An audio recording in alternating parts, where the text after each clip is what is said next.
Okay, so I've made myself a thinking man's deck, mainly because if you use his ability, beginning of your combat on your turn, you may choose two.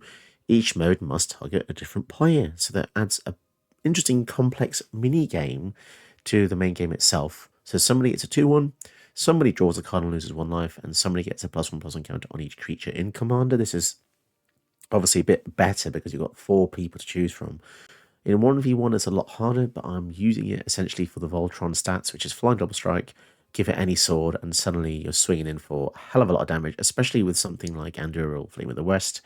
+3, +1 is crazy, because that's going to be 10 damage if this connects, and if it's a legend that's equipped, it also gets 2 tapped White Spirits, which is bonkers, which you can then also equip the swords to after that as well. So join me in this video, let's see how well we can do. Don't forget you can support the channel by becoming a patron. Patron. Details below, or you can donate via Ko-fi as well. So let's get into the video. Could this be any more perfect? Esper Sentinel, I love it. And we're going to be able to showcase a spicy addition to the deck, which doesn't look like it makes any sense. And that's Virulent Plague. Creature tokens get -2/-2. Now this synergizes perfectly with Shadrix, because if we always choose to give them a 2/1, they get a 0 -1, which is awesome. And now that Esper Sentinel should hopefully help us draw into some cool cards. It is a bit annoying because we will be losing cards to Bola, so we need this to stay alive. Please. Facing some tough opponents today in this difficult day of recording, to be honest. I've had some annoying players, some controlling matchups, and I really don't think Shadrix Silverquill is that strong to be kind of warranting these matches, but there you go. So they're going to have Bolas next turn. I guess we go for Virulent Plague, which is a bit odd, but there we go. They're probably looking at this now going, what the heck, Josh? Well, they don't know my name, but they'll be, what the heck, Lone Wolf? But yeah, I hope you're all having a fantastic day. I've just found out today that I'm having a baby girl in May, which is pretty crazy. I'm going to be a dad again. Let's get rid of Shieldred, because we've got the Eldest Reborn. I think that's going to be fine. So we can get her back, hopefully. And then next turn we can do a number of things. We can go for the Commander, or we can go for Esper. But yes, I'm having a baby girl. And it's crazy, I never thought I'd be a father of 2, but there we have it. Sometimes life takes you places you do not expect. Shieldred comes down to kill the Sentinel. That's a shame. But somewhat ironically, we can come down and take care of the Shieldred, so... But how long can we keep this up? I'm not sure. Because if they play a land here, they can go for the Bolas again. Which is not ideal. But at the same time, if they don't kill the Eldest Reborn, we get the Shieldred back again as well. So that's interesting. Bit of counterplay. Are we winning many games with this deck? The truthful answer is no. Probably because Voltron is it's just in not a very good place, due to the fact that it's just very slow. Voltron is kind of like combo aggro, because you need the Voltron unit that you want to put stuff on, and then you need the swords. Or ways to buff them, like Basri Cat is pretty cool. Do we have... Wow, 1 ring. Ooh, that's not ideal. That is not ideal. They discard a card, but they can draw one. Yeah, this is going to be a tough one to come back from now. Opponent struggling to decide which of the 4 cards they want to discard. It's kind of crazy. Like, they've got the 1 ring. It really doesn't matter at this point, I don't think.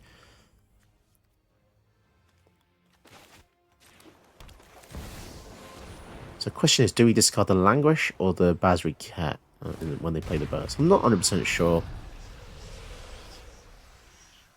Looking at Rodent play multiple times in a row, their eyes widening as they start to realise the synergy we have going on here.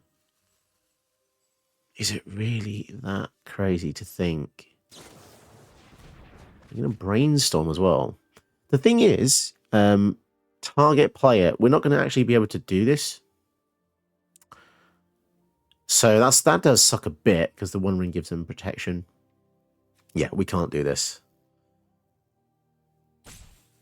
I'm not a huge fan of Brainstorm. I know people gush about this card. It's just not that wonderful in my opinion. But there you go. Nicol Bolas Dragon God. That sucks. I am one again. Destroy it. Okay, fine. Sure. A bit of a stereotypical answer to our stuff, but if all goes well, we can resurrect the Shieldred, which will kill the Bolas. Unless they have anything to stop that. Maybe like an exile effect. Don't know. They've gone pretty lucky so far. One Ring into Bolas, blah, blah, blah, all the jazz, you know. Let's draw some cards here. Ooh. It's a shame we can't play that. I guess we'll go for the Basri. Threaten them at multiple angles here. And I will play the land, despite having some great cards, just because we want to be able to keep being able to play Shadrix, Silverquill. I'm not liking my chances, but to be honest, I never did to start, because I know how people build Bolas, mainly because I'm a Bolas player in real life, in paper and in arena, so let's just take it. Shieldred. Oh, that's a shame. 1, 2, 3, 4. Do they have the land? I wonder. If they have a land, they can... 1, 2, 3, 4. Yeah, if they have the land, they can play Shieldred, kill the Basri Cat. And then things are looking really terrible at that point. Let's see. Do some quick maths here. If we give it Dark Ritual, we will have 1, 2, 3, 4, 5, 6, 7, 8, 9. So we can go for the Cruelty of Gix and Languish.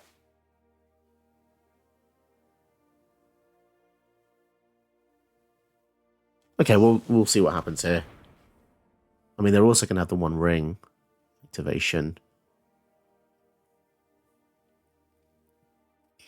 What's the wording of this? Does it come back to us? I guess it does.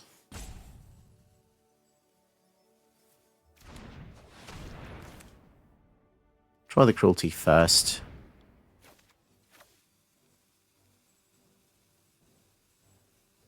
For as long as it remains. Okay, let's see what's in the hand. Please don't be a counter spell. That would be very sad.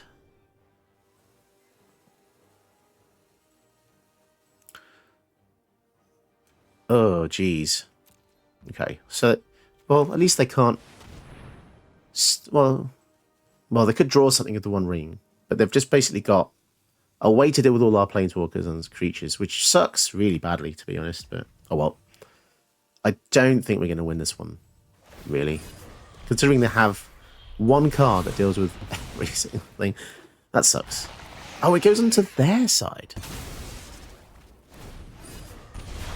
Yeah, there's nothing we can do. So the interaction there is interesting. So with Hostage Taker, if you take over a creature that you own, it just goes back to yourself. Yeah, okay. We're voluntarily lost. Nicol Bolas, the One Ring, the Shieldred back. Cool. Let's call it quits, guys. Damn. Okay, Basri Cat's here. Let's go. Mythweaver Pock is obnoxiously annoying. I really hope they nerf this. Like, every land play they have turns it into another land. They get to clone a land, which is just bizarre. But there we go. Lotus Cobra, so that's already annoying, but there we go. Can't go for Basri Cat. Well, I suppose we can play the Cruelty of Gix next turn into the Bolas Citadel. I mean, we have the Citadel and the Aetherflux Reservoir, so as long as we can survive that. That would be nice. Mind Stone. Propagator Primordium. Weird. Stuff I'm not used to seeing, but... yeah, let's see what's in the hand. Maybe we get something good, and then next time we can hopefully get... Oh my goodness. Verdant Rejuvenation. That's a game-ending card right there. 1, 2, 3. Flipping hell. This is freaking scary, guys. Land comes in, create a land, get a mana. It's just bizarrely, insanely crazy. What's the CMC? 2, 2, and 4. Battlefield. I guess Languish doesn't even do it. 4, 2, 2. So event, isn't it? We just need the event now. Or just Wrath the God. Well, the extinction event is nice because it's techie and it gets the techie card out of the deck. Yeah, you always want to use your hardest to use cards first. Otherwise, yeah, it's just it was just a perfect moment to do that, basically. And we want to get them away from the Verdant Rejuvenation, so we have to kill it every freaking turn now. Otherwise, they're going to get a hell of a lot of things. We get Old Gnawbone to the battlefield, though. We don't have double white, but we do have the kill spell, so that was very lucky. Come on, we need some lands. And the reason the Salva Samurai is in the deck, it looks a bit weird, it's just to give our Shadrix Silverquill indestructible, so that's nice. There's a few effects like this in the deck that are in there, just to protect him, basically. And it's just nicer than having to have mana up. Are we just getting the saltiness now? Really? Playing like a broken commander that gets killed twice, and we're going to go for the saltiness? Or because they have the Verdant Rejuvenation, which is just utterly broken and probably will win the game if this was resolved? Yes, no?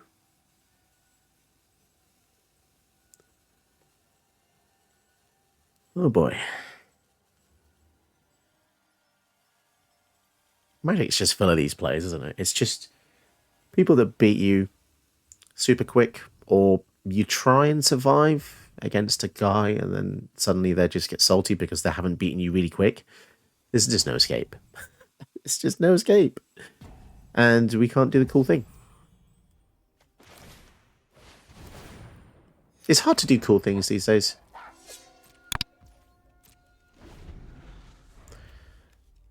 They left the... Maybe they... Is it because they left this in the graveyard by mistake, or... Not entirely sure. But yeah, 4 mana 7/7 is already ridiculous. So the way to actually defeat this guy is to kill the lands, which there's not many ways in the game. I mean, how many? Maybe 3 or 4 ways to do it in Historic Brawl. But yeah, I'll probably edit this now because it's just not fair on you guys. Okay, so they're passing by the most miserable way you can imagine. So whenever a creature you control deals damage, create that many treasures. That's broken. I will say, like, when I play people who rope me like this, it's not an enjoyable experience for anybody involved. So it's weird, like the net joy, the net gain from these games is non-existent. So it really doesn't make any sense, because not only is this Stormbringer person not enjoying the game, I might start calling people out more because it's anything I can do to combat it. Like, what else can I do? What, report them to Wizards? But yeah, what I was saying was they're not enjoying the game, and by roping, they're making me not enjoy the game. So what is the actual point? This hand's not too bad. We do have ourselves a sword, which is going to be a nice way to hopefully try and finish them off. I mean, they aren't red or green, so that is the downside here.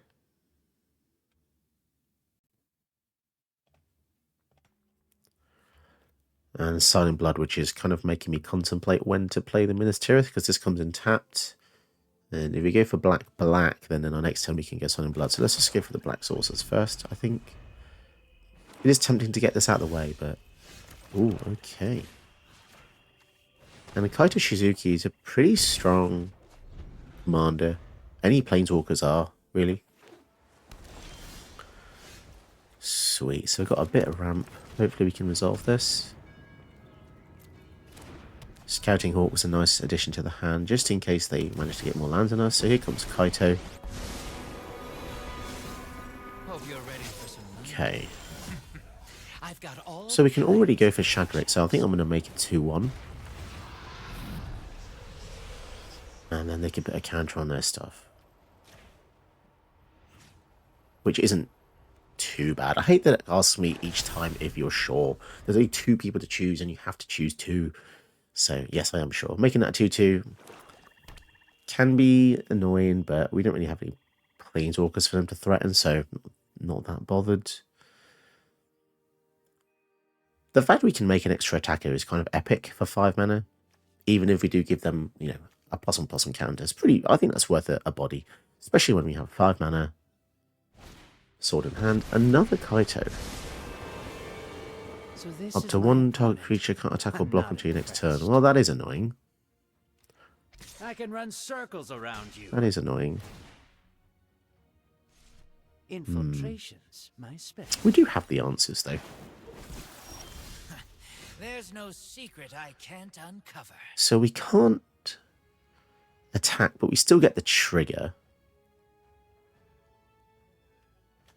Let's just finish off the Kaito. Yeah, let's create another body, and they can get a counter. So we get the body. We have to be careful what we click in this video, because as I said, it is a thinking man's deck. So you want to be wary of what you tap by mistake. Mission failure.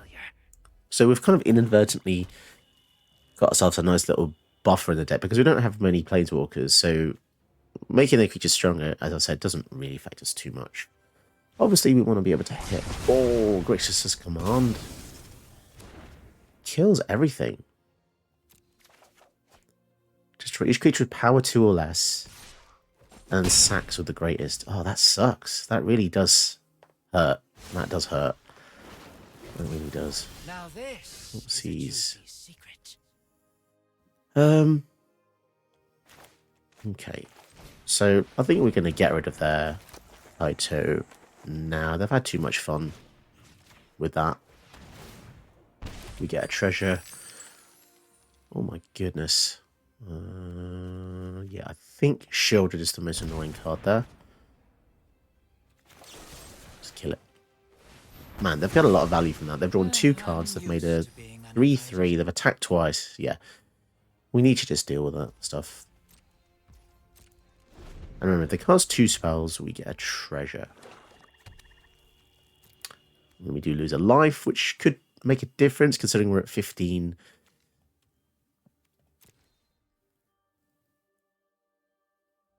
Man, that Grixis' command, that really is pretty strong. Tap artifact or creature and put a stun counter on it. They're really going for that Kamigawa theme. Well, have to commend them for that, I suppose. That turns into a non-token artifact. That's really annoying. So we can't actually deal with this thing.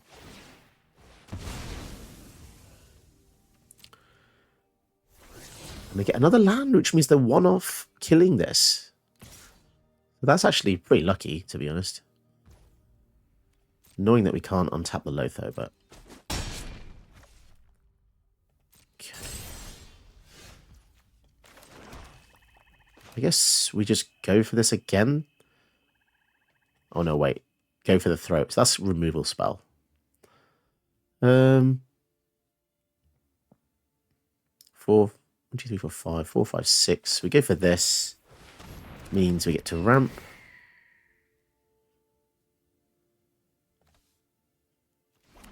You know what? This sounds really crazy, but I think I'm just going to kill this ninja. It does get rid of our Lotho, but it does mean they also cannot ninjutsu the Nashi, as well as kill our guy and swing in. Evens, yeah. That's fine. Yeah, I had a feeling I'd regret making their creature bigger, but yeah, I think they had literally the perfect card to deal with our field, and therefore their 3/3 did actually become a threat in many, many ways. Now their cards in the hand are kind of just utility pieces. There are many secrets I Creating a don't ninja know, again. but not. Our eyes are everywhere. Walk Marauder. Let's get rid of the flying blocker here.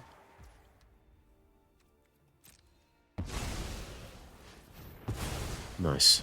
So they get Typhoid Rats, Death Touch. It's risky to go for the Citadel here, but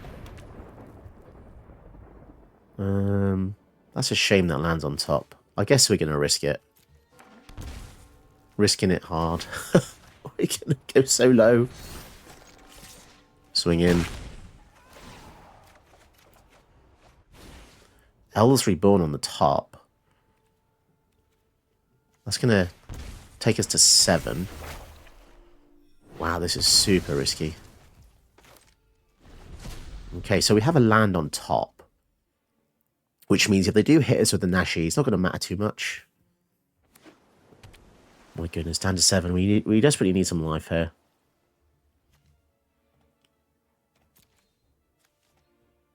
Who would have thought that a 1/1... Oof, they're going in for us. They don't care about the invasion. Nashi? Here we go. So they don't know what a top card is, but it's just a land. Which is fine by me. Ooh, Skyclave Apparition. That can kill the Nashi. Which is pretty cool. Down to 4. We have to be really careful about how we progress here. Kill spell, clone spell. Can we win at 4? Who knows? Go for the throw. Main phase. They don't even wait for that. Impatient. Okay. They've got a lot of mana up. Does that mean they have a counter? Interesting. Hexproof or something, bounce? No, wow, that means we get to live. So yeah, it's unlikely that we're going to get to use the Citadel any longer, but I don't really want to go to 2. I could have done, but if they flash something in here, we'd just be dead. Oof. Jeez. So they've got a 3/3, and I think that just means we're dead. As if they had the grasp and the go for the throw. Oh well. Looks like we were just killed by our own Bellis' Citadel here, I suppose. Unless they don't go for the adaptive automaton play.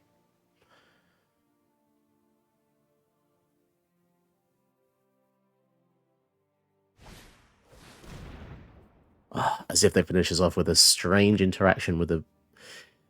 Going for a Lord pumping up a type that the deck doesn't even support. There you go. Shame. And a clone of it, just in case. Wow. So in a way, the Skyclave Apparition was a bad choice. But then, what else did we... Like, we didn't bank on them having the extra kill spell. They had so many as well. So many kill spells. And they're thinking of getting another one. Wow. That's wild. Shadow Spear in hand. So, maybe I'll eat my hat, and given those counters did make a difference because they did an extra... What? I was going to say. If they had gone for the invasion then, that would have been interesting. It's one of those depressing videos, I'm afraid, guys. There has to be a time where I cut off recording. It's just not feasible for me to continuously record now. So I sat down to record this. I think it was 7:30. 7:30. It's now 9:30. It's 2 solid hours of recording. So keep that in mind if you've watched the gameplay before this deck review. It's just not enjoyable, and there's not really much more I can say. This video in particular was incredibly painful to make, and for whatever reason that is. The commander is really awesome, really fun, but it's just too slow. Again, it's the same argument. 5 mana is too slow. I don't need to go over that. It's not even just it's too slow. It's just every single enemy we faced was they either went first, they had infinite combos. There was the Rattata combo, which I don't know how that's even legal in this format. It's just it works with the 9 Nazgul going infinite or Boromir. It's just stupid, and a sack outlet. What else? Yeah, every deck I faced pretty much beat me. I'd say 90%. But that's just the realistic nature of the channel. I don't want to lie to you. There's a lot of other channels out there that will just pretend everything's fun and everything's dandy, but it isn't, because you all know Historic Brawl by now. You've seen the channel. What was going to say? It's. I don't like to really reiterate what I've said over and over again, but yeah, it is an absolute challenge to record you interesting content these days. There is a degree of being outed, should I say, by larger content creators like LVD and CGB. They will basically absorb all the views, is what I'm trying to say. Like if they make daily videos, which they both do, and if each video gets 40,000 views each, they will just take all the views. That's the sad part of YouTube. Like, if I want to go and drill into it a bit more, I've been thinking about the channel lately, and it's the growth. I feel like, although it's doing fairly well, and in my field, amongst my peers, I'm doing okay, but the growth is so painfully slow. And I think for my channel, I think I provide a good service. There's obviously good days and bad days. Some videos are fun, and I really enjoy doing them, and they're great, and I hope you enjoy them. And some videos like this are sad because I just can't show anything cool. I just get absolutely trounced. I come across control players who are just taunting me, roping me, and it really does make me think about the future of the channel. Of course, I want to continue. I really do, but it's so tough. And I've talked to a few friends about the monetization of YouTube, because obviously, yeah, YouTube does pay me an amount to do this from the advertisements, but it's so insultingly minuscule for my time that I spend creating these decks, editing them, doing the voiceover narration and stuff, trying to keep my spirits high. And it is hard sometimes. Sometimes I just don't feel in the mood to do it, to be perfectly honest. And that's because of the state of the game and just how it is, and just it is a money machine. And yeah, of course I don't have to do it. I don't have to, but I want to. 3 videos a week may change in the future because I'm having a second kid, and it does kind of make you reflect on everything, life. So I don't know what I'm trying to say. Basically, I didn't have a very good experience recording this video. The opponents were so powerful, and it's just not matched correctly. Yeah, okay, you could say take out the really strong cards. I mean, what do we even have? Okay, Black Market Connections, Liliana the Veil. I'd say those two are probably dangerous to keep in. Citadel, 6 mana though, and the rest I just don't feel like it's that bad. But then I'm facing stuff like Bolus Dragon Guard, Rattata Infinite Combo, Mono Blue Control ×2. Yeah, you get the picture. It's a sad set of affairs. I would actually, to tell you from building this, which is literally the opposite of what I normally say. I say, oh, try the deck out, blah, blah. But yeah, I wouldn't build this. And it's such a shame because I really like this card. I love this card on paper. But maybe this channel is more of an expose. Let's put it that way. Like, maybe my job, maybe my position on YouTube is to tell people the truth about cards and not just be like Pogger's face, hands on my face, like gasping, oh my god, this deck's freaking crazy, when it isn't. Not everything can be crazy. That's the truth of things, and that's what majority of my viewers are here for, is the honesty rather than the bullshit, to be honest, that CGB does kind of exemplify on the channel. He does push toxic decks, there's no doubt about that, and people defend him. And you know what, I'm a really good judge of character. I've always have been. I can see things before they happen, and you've seen it before. I name things before they happen. Happens in real life as well. Predict things. CGB, I don't know. He inspired me to make videos, but is he good for Historic Brawl? I don't think he is. I think he was fine when it was standard because standard was uber competitive, and that's fine. Respect him for that. I used to watch a lot of that. But when he's delving into the historic brawl, especially LVD as well, compounding the issue of hyper competitive decks, it really just makes me think, what the fuck is the point, to be honest? All the work I've put into the channel to create fun meme videos, meme decks, all the effort, all the extra time and effort I've put into develop like fun decks for people to use. What's the point? It's completely pointless. Like in the old days, I used to make videos for like based on movies or themes or concepts.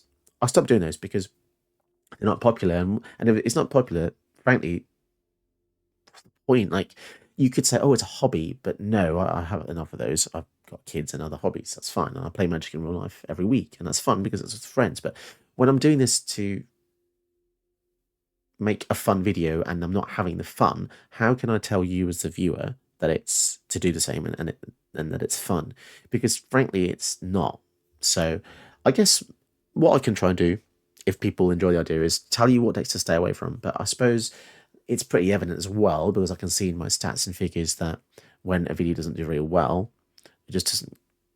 People don't care about it or the views are low. I get it, but yeah, it's a shame. And yeah, I always use the end of these videos to kind of talk about these subject matters. But I don't know. Do you think these are interesting? Kind of self-exploratory echo chambers. I'm talking to myself, which is ironic, but obviously when you watch this, you'll be hearing it. I don't know what to say.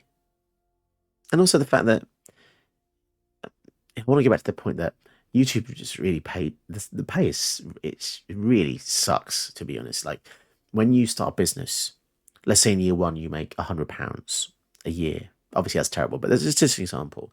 In year two, you might say, "Oh, I can make £150 to £200 next year." That's a good projection if we double the workload. No, it doesn't want like that for YouTube. YouTube basically puts you in a box and says, "Nope, that's it." For instance, I've got the most views I've ever had on the channel this year. It's a lot more than the first year, the second year of the channel. But guess what? I'm not being paid anymore. Pretty much exactly the same. In fact, probably less. And it has a lot to do with, there's a lot of factors involved. Like I've got some really popular shorts. By the way, some of my shorts have better views than my long form videos, which is a bit of a piss take. But yeah, those videos, despite the views, give me little to no money, like 5p. For one video has 14,000 views, it gives me 5p. So financially, to be honest, something that I've put like 2 or 3 years work into, it really hurts. It really does hurt. Because I don't think that my videos are 40 times worse than CGB and LVD. If you look at the maths and the views they get compared to me. I mean, I get it. Magic's a niche. Historic Brawl is a niche. It's a niche within a niche. But then when you look at research and stuff, it always says, oh, find your niche. And then I did. And then LVD and CGB kind of basically, you know, came in with their tractors and destroyed the forest I was building. That's what it feels like.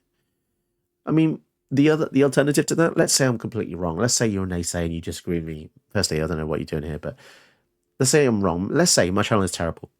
My channel is absolutely terrible, awful, awful. Okay. Maybe that's what it is. But people don't say that. People like the channel.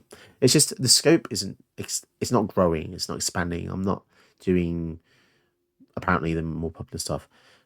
But then when I try and do the niche stuff, like this commander, which I can't really see many people doing, it does terrible. I can't get any good stuff, and it's just a pain. But yeah, that was a long tangent. That's a long tangent. I just want to quickly iterate on the one fun thing I had in the deck, which I thought was going to go really well, was giving the opponent a 2/1 creature, and then you're going to use Virulent Plague to get rid of it.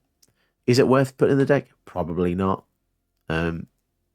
It's just a cute little interaction, which this is like Virulent Plague with this. It's just one of those cool things you can do Commander, and it's just really fun. But in this format, 1v1, oh, God forbid. God forbid having any fun. So yeah, essentially, don't make this deck. It's just going to put you in hell queue, and you're going to go second each time and lose each time. If you do want to donate to the channel, because it is so hard, it's such hard work to get this channel off the ground of being a small channel, you can by looking into the Patreon link below and Ko-fi link below. I really would appreciate it. It's just so difficult, especially when YouTube takes like 45% cut of the ad revenue. It might even be more than that. But yeah. Until next time. Did you know that you can help my channel by watching another one of my videos? Go ahead, you know you want to.